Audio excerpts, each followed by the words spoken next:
Hi everyone, welcome back. So in this video we are going to see what is difference between char and varchar.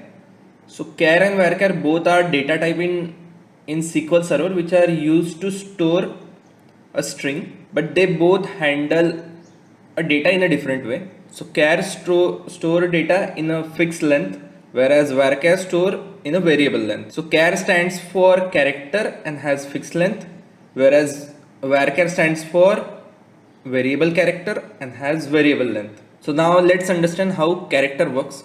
So once we declare any column as character of length 10, so SQL Server will reserve exactly 10 character storage in our database.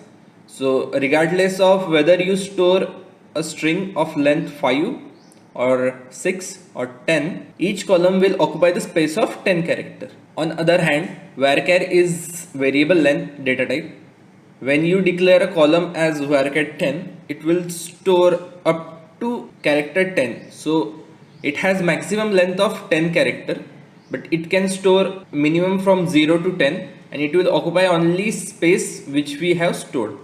So if we store a string of length 5, so it will occupy the space of 5 characters for varchar. So now let's see a demo. So for that I have created one table, demo table, so which has one identity column, column 1 which will be of character length 10, and then column 2 which will be of varchar 20. So let's create it first. Then I am inserting two columns. First will be my name and second will be my name plus 1 2 3. So now let's see what is data of column 1, which is char 10. So here first data is of length 5 and second is of length 8. For that I have written a query to check a data length of column 1. See, for both the column length is 10 irrespective of what is the length of string we are inserting.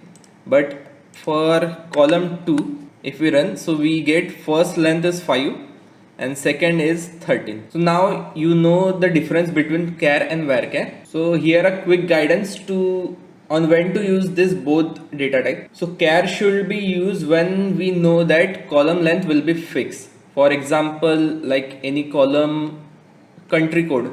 So we are going to know that country code will be of length 3 only. So in such case we can declare a column as char 3, or maybe is active column where we are going to just store y and capital N as no. So here character length will be 1. In such case we can declare column as character, whereas a properties like name, address, email, here length will be different for each user. So in such case column should be declared as varchar. So in this video we have seen the difference char and varchar. Thanks for watching. If you find this video helpful, don't forget to like, subscribe and hit a notification bell for more SQL Server tips. See you next time.